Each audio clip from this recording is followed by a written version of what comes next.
तो यारो, आपने कभी दूध को मथा है? कहते हैं कि इसमें घी निकलता है। अब समुद्र समुद्र मंथन में भी तो घी निकला होना चाहिए था ना, और निकला भी था। कहते हैं कि बिना घी के किसी भी प्रकार का यज्ञ अधूरा है। मैं कहता हूं कि उस घी के बिना हमारा इतिहास ही अधूरा है। घृताची, एक ऐसी अप्सरा जो समुद्र मंथन से निकली। उसका सौंदर्य ऐसा जैसे कि मानो घी, उतना ही शुद्ध, उतनी ही चमक। उसे नाम मिला घृताची, जिसका अर्थ होता है घी जैसी चमक।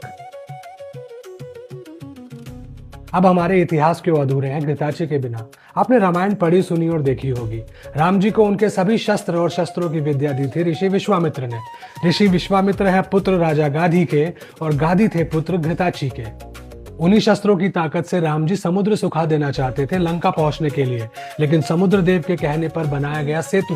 वो सेतु का निर्माण किया था नल ने, जो कि थे विश्वकर्मा के पुत्र, और नल की माता थी घृताची। महाभारत में धृतराष्ट्र के 101 और पांडु के थे 5 पुत्र, लेकिन ये सभी ना राजकुमार थे।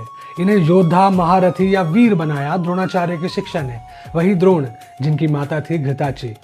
आपने पुराण पढ़े और सुने तो होंगे ही। उनमें एक नाम आता है ऋषि सुखदेव का, कि सुखदेव जी ने ऐसा कहा, सुखदेव जी यूं बोले।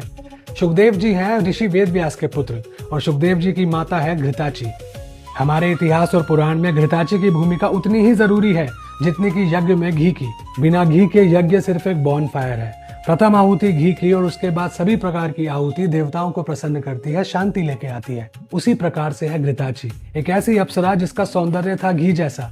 जब भी किसी ऋषि की तपस्या या किसी राजा के कर्म बहुत ज्यादा इंटेंस हो जाते, इतने इंटेंस कि वो धरती के काम ही नहीं आ रहे, तब उनके सामने घृताची आ जाती, और उनकी ऊर्जा से जो भी संतान पैदा होती वो इतिहास बदल देती। पर क्या घृताची के सिर्फ पुत्र हुए जिन्होंने इतिहास बदल दिया? नहीं, उनके राजा कुशनाभ से 100 पुत्रियां भी हुई थी। जरा सा घी निकालने के लिए मंथन में पसीने छूट जाते हैं। घृताची हमें सिखाती है कि जब तक हमारे बहुत सारे विचार, भले ही वो अच्छे हो या बुरे, जब तक हमारे अंदर रहेंगे तो एक जाल बुनते रहेंगे, हमें कैद रखेंगे।